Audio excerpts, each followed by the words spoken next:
épisode 25 de notre chaîne, je reçois Jean-Charles Matet. Champion de France. On s'en fout. Okay.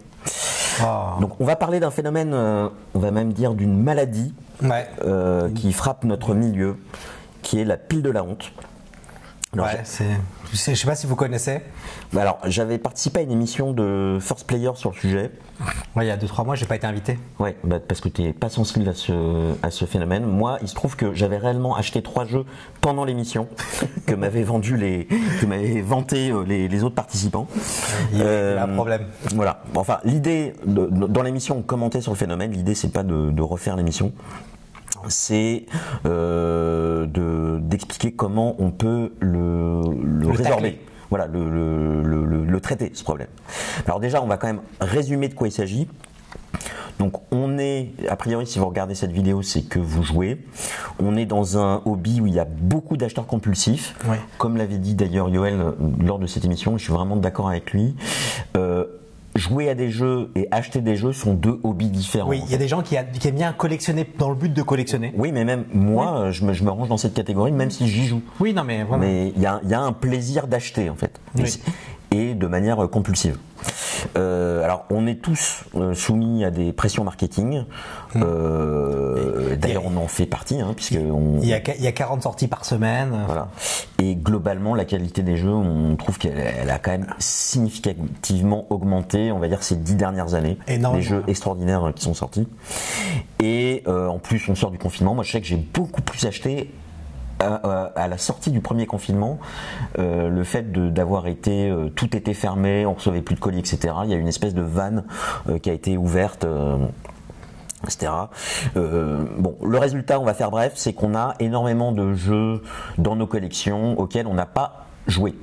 On n'a jamais joué. Et en fait, plus ça va, plus cette pile augmente, et c'est ce qu'on appelle la pile de la honte. Et alors, un phénomène qui est étonnant, c'est que les gens en sont fiers. Exactement, ils disent c'est moi la plus grosse pile de la honte. Quand il y avait eu des émissions, enfin des communications sur l'émission de Yoel, en fait, les gens disaient c'est moi j'en ai 40, et en fait, il y avait une espèce de concours de celui qui avait le plus de jeux non joués. Donc la pile de la honte, elle porte peut-être mal son nom, mais en tout cas, la pile de la joie. Voilà, c'est pas hyper sain, quoi. Donc, alors lui, il est intoxiqué à ça et pas moi. Voilà. Donc moi, j'ai donné des conseils à Joël pour en avoir de moins en moins. Et on va passer à travers ça. Voilà. L'idée, c'est on a listé 11 conseils pour s'en débarrasser. Alors, conseil numéro 1, c'est jouer aux jeux quand ils arrivent. Si vous avez acheté un jeu, c'est qui vous a plu, vous avez dit celui-là j'aime bien telle mécanique, peu importe la raison qui vous a poussé à l'acheter, jouez-y tout de suite. Ouais. Parce que c'est dur de sortir un jeu, il faut lire des règles, il faut inviter des gens et ça. Mais si vous êtes hypé par la chose, ça va vous motiver. Et en plus, au moment où vous le recevez, en général, c'est au milieu de la hype du jeu, ou au début de la hype du jeu, ce qui fait que tout le monde en parle. Et si vous laissez passer le train de cette hype-là, en fait, il y aura d'autres jeux dans la hype plus tard qui vous pousseront à acheter ces jeux-là. Et les jeux qui étaient dans la hype, qui ne le sont plus, que vous avez dans votre pile, vous n'avez plus envie d'avoir les sortir après. Il y a plus d'efforts intellectuels à commettre. Ouais, à faire. Conseil numéro 2, achetez moins de jeux. Oui. Alors, comment t'as fait, Joël, pour faire ça? Alors moi, c'est vrai que j'ai eu un mois de septembre particulièrement prolixe en achat, et en fait, il se trouve qu'en plus, je me suis fait rattraper par des travaux de copropriété. Donc, à la fois, il y avait le double problème de je dépensais trop d'argent dans le jeu et j'avais trop de jeux. J'ai décidé de mettre un budget jeu. Donc aujourd'hui, ça paraît beaucoup, mais finalement, c'est pas tant que ça. Je me suis fixé un budget mensuel de 100 €. Ce qui est beaucoup moins que ce qu'il dépensait avant. Voilà. Ça fait 3 mois, puisque j'ai fait septembre-octobre. Non, j'ai fait octobre-novembre et là je suis dans le 3e mois. Je le respecte. Bravo. Alors, ce budget, il est extensible avec les jeux que je revends, globalement. Et d'ailleurs, ça pousse, ça motive à revendre les jeux. Oui, on reviendra sur mais parce que on a envie d'acheter des jeux, donc on vend des jeux. Et en fait, ça force à être aussi beaucoup plus sélectif. Et plus qualitatif sur l'achat des jeux. Exactement. Et alors, j'ai une petite astuce, parce qu'il y a des jeux, vous dites 100 €, mais très bien, moi je pledge Pampero, j'en ai déjà pour 107 € ou voire plus si je partage pas les frais de port. transport, comment je fais? Alors, j'ai une petite astuce, c'est une forme d'astuce, mais que je respecte. C'est qu'il y a certains jeux, typiquement Too Many Bones, je crois qu'il est là, ouais, il est là. Il va aller 125 €. Je fais un règlement 4 fois sur PayPal. Ce qui veut dire que j'ai ma feuille Excel avec novembre, décembre, janvier, février, et j'ai déjà noté les 32-25 sur ces mois-là. Et en fait, là, on est début décembre, je n'ai que 50 € parce que je suis toujours en train de rembourser Too Many Bones, et il y avait un autre jeu, je sais plus lequel, qui était aussi en 3 ou 4 fois. Donc, il triche un petit peu, mais ça lui permet d'acheter moins de jeux globalement. Mais par contre, honnêtement, je respecte le fait que quand je commence un mois à 50 €, en fait, je note réellement ce que je dépense tous les mois. Donc, le mois dernier, j'ai réellement dépensé que 32 € pour Too Many Bones. Ce mois-ci, je redépense 32 €. C'est pas une astuce comptable. Oui, et c'est comme les régimes à points. Il note ses calories. Ouais. Exactement. Et en fait, c'est exactement le Weight Watcher, le système Weight Watcher du jeu, quoi. Et en fait, c'est une forme de jeu. Parce qu'on se retrouve à avoir une optimisation sous contrainte des jeux qu'on achète, quoi. Donc acheter un jeu est un jeu de gestion. Voilà. Conseil numéro 3. Alors pour un jeu que vous achetez, vous dépilez un jeu de votre pile. Et même à la limite, s'il vous plaît pas, le jeu que vous avez dépilé, c'est le moment de le vendre. Et comme ça rejoint le conseil numéro 1, quand vous recevez un jeu, vous y jouez tout de suite, en fait vous dépilez, il y en a un qui rentre pas dans votre pile et vous dépilez un autre. Parce que si vous jouez toujours au jeu que vous venez d'acheter et que vous continuez à acheter, vous n'allez jamais vous débarrasser de la pile. Elle va peut-être stagner, c'est-à-dire la taille va moins augmenter, mais elle va être fixe, quoi. Donc à un moment, il faut jouer au jeu qu'on a dans sa pile. Exactement. Le but, c'est d'y jouer. Jouer plus, vous serez heureux. Oui. Et quitte à se dire, moi c'est ce que je veux faire, cette semaine, j'essaye 3-4 nouveaux jeux. Voilà, je le fais en marathon. Et je suis moins hypé aujourd'hui par ces jeux, du coup je vais être beaucoup plus critique, et s'ils me plaisent pas, 1-2 parties, paf, je revends, quoi. Exactement. Voilà, mais au moins faire bouger sa pile, quoi. Exactement. Conseil numéro 4. Donc déjà, c'est acheter des jeux auxquels vous pouvez jouer. Donc par exemple, j'ai acheté Turbo No Boom. C'est un jeu qui se joue à 8-10. Et il ne connaît pas 8-10 personnes dans sa vie, en fait. C'est compliqué. Donc déjà, il faut avoir un groupe de jeux qui correspond. Faut avoir la place. Est-ce que ça correspond à votre groupe? Est-ce que ça correspond à... Est-ce que c'est une complexité que vos joueurs ils apprécient? Est-ce que c'est un nombre de joueurs que vous pouvez réunir? Typiquement, si vous achetez au hasard Twilight Imperium 4, que j'adore, et que vous avez que autour de vous des gens qui ont des familles, femmes et enfants, ça va être impossible à organiser, en fait. Exactement. Par exemple, moi j'y joue que Sébastien Brunet. Bonjour Sébastien. Mais j'y joue que chez lui. Parce que honnêtement, j'ai pas une table assez grande chez moi pour mettre 8 personnes, qu'elle est 12 heures dans une journée. Ça demande une organisation qui est dingue, quoi. On s'organise un mois à l'avance qu'on y joue. D'ailleurs, il faut qu'on y joue bientôt. Mais voilà, il faut juste acheter des jeux auxquels qui correspondent à votre groupe et à votre salon, quoi. Voilà. Conseil numéro 5. Achetez des jeux selon vos goûts. Pas pour convaincre votre sœur, votre mère, ou peu importe, de jouer à des jeux.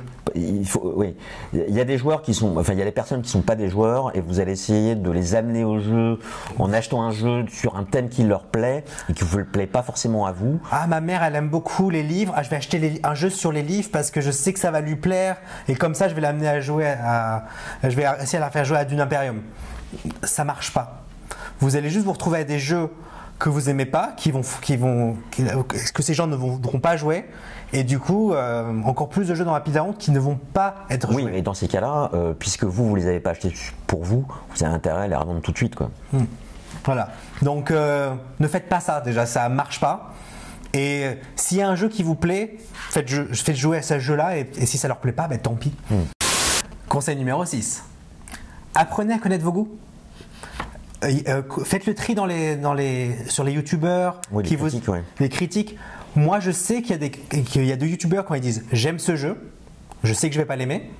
Et quand ils disent, et d'autres qui disent j'aime pas ce jeu, je sais que, par exemple, ça n'a rien de négatif envers les youtubeurs, c'est juste une question de positionnement de goût et d'alignement. Par exemple, Amandine du Passe-Temps, elle a l'air très gentille, mais quand elle dit j'aime ce jeu, globalement, je sais que je vais pas aimer. Et inversement, Edouard de Heavy Cardboard, en général, s'il dit qu'il aime ce jeu, voilà. Je sais que je vais aimer. Et puis il y a des youtubeurs ou des magazines online, par exemple Rado, puis 20 jeux, ils sont bien, mais globalement, il n'y a pas une note en dessous de 7,5 ou 8, ce qui pour moi est déjà énorme. Et donc, tout plafonne à 9,5, 10. Ils ont des arguments, mais faut savoir aussi se positionner et savoir modérer l'enthousiasme de certaines critiques. Quoi. Voilà, donc bien connaître ses goûts. Par exemple, moi je sais que j'aime bien tel type de mécanisme, donc je sais que j'aime pas tel type de mécanisme. Voilà, donc je vais j'aime pas les puzzles visuels. Il y a un moment donné, j'avais acheté Dreamscape parce que j'aimais bien la DA, etc. Puis en fait, non, j'aime pas Dreamscape. Quoi. Voilà, faut pas se forcer à aimer parce que tel youtubeur a dit que c'était bien, c'est pas forcément bien pour vous. Et apprenez par exemple, si moi j'adore John Company, si vous aimez pas, vous savez qu'on n'est pas aligné sur ce type de jeu. Et voilà. Oui, ça veut rien dire ni sur l'un ni sur l'autre. Voilà, c'est juste comme ça, vous savez, vous vous positionnez. Conseil numéro 7. On n'est pas à l'école du jeu. Hein. J'aime bien. Conseil numéro 7. Donc, en fait, numéro 7. Il faut jouer. C'est-à-dire qu'il faut organiser des parties régulièrement. Voilà, il y a beaucoup de gens qui essaient d'attendre le moment parfait, le moment où leur femme n'est pas. Ne faites pas ça. Juste, par exemple, je sais que Joël, tous les vendredis, après-midi, il organise une session de jeu chez lui. Oui. Globalement. En fait, c'est tous les vendredis, tous les lundis, tous les samedis, souvent tous les dimanches. Voilà. Mais je sais. Ouais. Il se trouve qu'on est tous les deux célibataires sans enfants. Notre numéro apparaîtra en bas. Mais globalement, si on sait que vous organisez des sessions de jeu, les gens ils vont le savoir, ils vont venir chez vous. Du coup, ça va créer une dynamique de jeu. Oui, puis vous pouvez créer une habitude en fait, c'est-à-dire de dire tous les jeudis soirs on joue. Voilà. Et du coup, plus vous allez jouer, plus vous allez jouer. C'est mécanique, hein. C'est les maths. C'est la mathématique. Ouais. Conseil numéro 9. Alors j'entends des fois sur certains jeux, j'ai pas d'amis, on doit être 4 pour jouer à ce jeu, on n'est que 3, j'ai pas. Ou alors, j'aimerais beaucoup jouer à des 18XX et je connais personne qui en a, ou j'en ai un mais personne n'est intéressé. Faites-vous des amis. Oui. Faites des rencontres ludiques, d'autres. Voilà. Renouveler vos cercles de joueurs en fait. Exactement. Alors il y a des groupes Facebook aujourd'hui qui existent. Oui. Par exemple à Paris, c'est le groupe de jeux de Paris qui marche très bien. Oui. Il y a les groupes Meetup. On mettra des liens dans la description. Puis il y a, alors pour moi, ce qui a complètement renouvelé le cercle des personnes avec qui je jouais, c'est Ocaseo. Quand vous vendez sur Le Bon Coin une lampe, vous rencontrez quelqu'un, vous connaissez pas ses goûts et il vous prend une lampe. Quand vous vendez un jeu à quelqu'un et que vous faites une remise en main propre, ce qui est souvent le cas, je me suis beaucoup retrouvé à discuter jeu pendant une demi-heure sur le trottoir pour finir par dire mais on a des goûts similaires, on habite visiblement pas loin, pourquoi on jouerait pas? Et c'est comme ça en fait que on s'est rencontrés indirectement. Exactement. C'est comme ça que j'ai rencontré Bast, c'est comme ça que j'ai rencontré Arnaud, c'est comme ça que j'ai rencontré du coup Yoel, tout ça entraîne et c'est comme ça que je suis arrivé sur les forums Facebook, que j'ai rencontré Tom, Sébastien, tous les gens avec qui on joue. Voilà, tous les gens avec qui je joue aujourd'hui. Et voilà, et concrètement moi il y a 2 jours j'ai vendu un jeu, le mec il fait beaucoup de jeux historiques et tout ça. Moi, ça m'intéresse, des jeux de 12 heures et ça, chose que je connais pas dans mon groupe. Peut-être que je vais pouvoir jouer avec lui à des jeux comme ça. Alors, ça veut pas dire qu'on est obligé de proposer une partie à toutes les personnes qu'on rencontre sur Ocaseo, mais on voit si ça fit ou pas au moment où on fait la rencontre, quoi. Des fois, on voit que non. Oui. Conseil numéro 9, et sans transition, vendez vos jeux. Oui. Ça on l'a déjà dit. Déjà, si on se ramène à un conseil précédent, ça permet d'étendre son budget jeu mensuel. Et puis, si vous n'aimez pas jouer à un jeu, c'est pas la peine de le garder. Il prend de la place et il perd de la valeur. Et à Paris, au prix du mètre carré, je pense pas que tout le monde a des appartements de 800 mètres carrés. Pas forcément à Paris. Ceux qui nous regardent sont pas forcément à Paris. Majoritairement d'après YouTube. Mais le truc, c'est que de toute façon. Ou alors donnez-le, mais c'est pas la peine de le garder dans la pile, quoi. Exactement. Et en plus de le vendre, vous allez voir que ça fait du bien de se débarrasser d'un jeu mentalement. Ouais. Ça assainit la situation. Ça assainit la situation. Parce que tant qu'on a le jeu, on se dit je devrais peut-être y jouer, machin. Mais c'est vrai que il y a toujours un jeu qui passe devant et ça. Vous le vendez, vous retirez une épine du pied en fait. Et ce qui s'est passé avec Joël, c'est qu'il y avait plusieurs jeux qu'il a commencé à jouer. Et il a dit attends, finalement celui-là je l'aime pas, j'ai pas joué, mais vu que c'est à peu près le mécanique, et il a vendu des jeux de cette. Donc... Oui, ça permet. Déjà, bon, il y a énormément de jeux si on prend le placement d'ouvriers, il y a des jeux qui ont quand même qui sont très similaires. Il y a un moment donné, il y a un tri à faire en fait. Certains jeux sont en double en termes de sensations dans la ludothèque, et on va forcément à un moment donné en préférer un sur l'autre. Et après, moi aussi, dans la même ordre d'idée, je fais selon mes envies, j'écoute pas forcément mes groupes de joueurs. Alors évidemment, quand même un peu, mais moi il y a un jeu qui me plaît pas, ou qui me plaît vraiment moins, il plaît à mon groupe de joueurs, bah écoutez, très bien. Dans la mesure où c'est moi qui achète les jeux et c'est moi qui organise les parties, je peux me permettre de vendre des jeux. Là j'ai vendu Paladin des Royaumes de l'Ouest. Moi, je trouvais ça pas désagréable.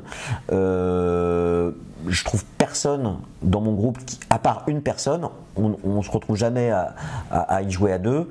Et j'ai dit, si on n'y joue pas ce week-end, je le revends. C'était il y a 3 week-ends, on n'y a pas rejoué, je le revends. Voilà. Et ça permet en même temps d'assainir et de mieux voir sa ludothèque et justement d'avoir une ludothèque optimisée. Et ça rentre dans la catégorie jeu qu'on disait tout à l'heure, optimiser sa ludothèque. Et ça. Alors, même si on fait un petit peu un hors-sujet, ça m'est arrivé de revendre des jeux, de les racheter. Oui, ça c'est. Voilà. Et de les revendre. Et j'ai pas perdu d'argent. Voilà, donc ça c'est encore autre chose, mais ça. Voilà. Conseil numéro 10. Tu le fais trop bien, on aurait dû le faire.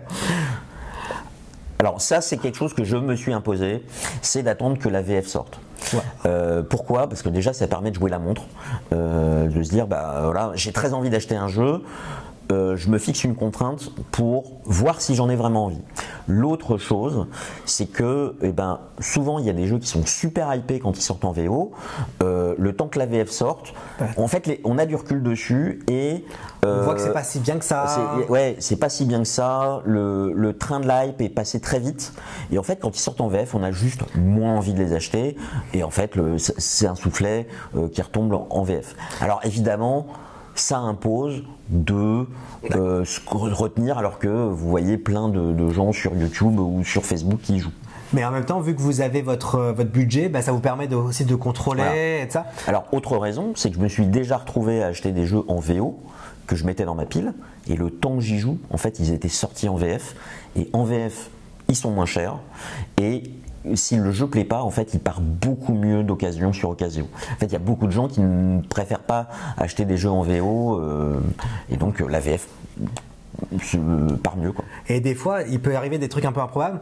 Par exemple, Two Remain the Boom, spécifiquement, avant qu'il sorte en VF, il était introuvable en anglais. Je le voulais parce qu'il était assez intéressant. Oui, il était hors de prix. Et il était c'est un jeu de cartes, il y a 50 cartes dedans, il était à plus de 100 €.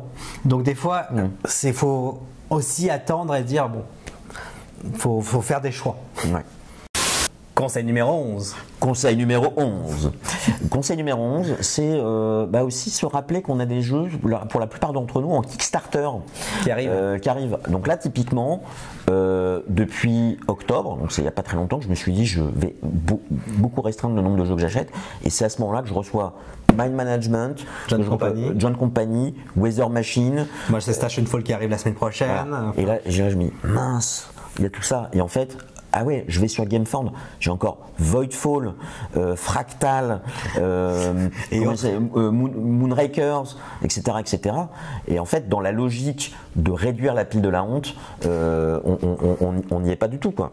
Voilà. Donc finalement, le budget c'est une chose, le nombre de jeux aussi, et il faut rationaliser un petit peu ça, se dire peut-être que décembre, je vais pas consommer mon budget parce que j'ai beaucoup de jeux qui sont arrivés, et en fait, éventuellement, si je reporte, parce que moi je reporte le reste tendu ou le crédit débit d'un mois sur l'autre, s'il me reste 25 € un mois, j'ai 125 € le mois suivant. Ah d'accord, tu joues comme ça. Oui, mais oui. Oui, tu peux. Sinon, ça te force. En fait, c'est intéressant ce que tu dis, parce que sinon, tu vas te forcer à dépenser tout ton budget. Ah d'accord. Là, ça te permet de te dire, si je dépense que 70 €, j'ai pas perdu 30 € entre guillemets. Même si c'est complètement stupide comme raisonnement. On est d'accord. Mais ça permet aussi de faire un mois. Si j'ai un gros jeu que je veux acheter qui coûte 200 €, ça me permet aussi de dire, tel mois je dépense pas. Et je dépenserai 200 € le mois suivant. D'accord, ça me paraît logique.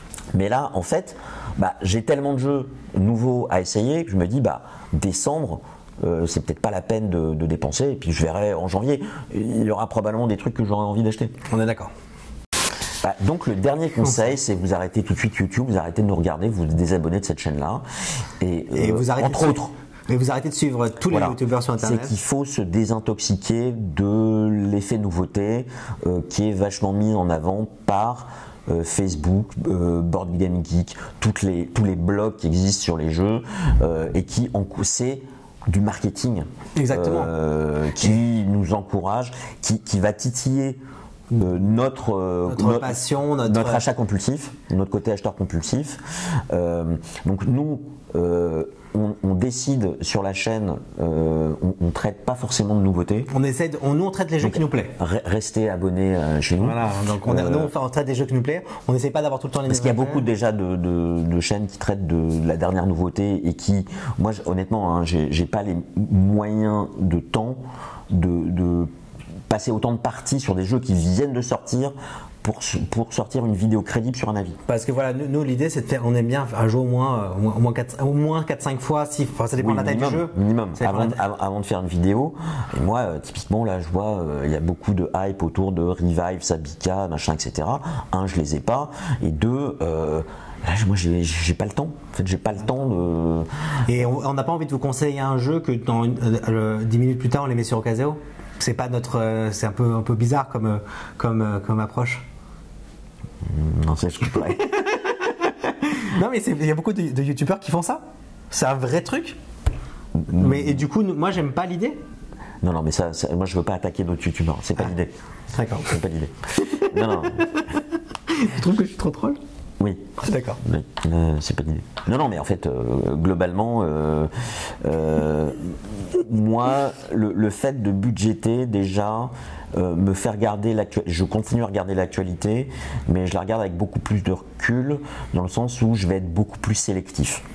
Voilà. Donc je sais qu'en ce moment Till et Tom m'intéresse, Sabika m'intéresse, The Wolf m'intéresse. Je n'ai que 5-6 jeux qui m'intéressent après SN au lieu de 80 comme le voudrait la hype. Et sur les 5-6 jeux, je prévois pas du tout de tous les acheter. Voilà, et peut-être les essayer. Oui, les essayer avant de les acheter. Et voilà, essayer. Alors, ceci dit, Ocaseo rend l'essai pas très cher. Exactement, parce que il faut savoir, quand vous achetez vous pouvez les revendre pour 5 € de moins, c'est à peu près le prix d'un café-jeu. C'est beaucoup plus rentable d'acheter et de revendre que d'essayer un jeu en café-jeu. Exactement. Ça, c'est un peu dommage. Mais parce qu'en plus, café-jeu, c'est bruyant. Je sais pas comment les gens ils font pour étudier les règles. Ouais, c'est pas fait pour les jeux experts en fait. Non, c'est fait pour les jeux d'ambiance. Et un jeu d'ambiance, ça coûte 20 balles, c'est ce que tu dépenses dans un café-jeu.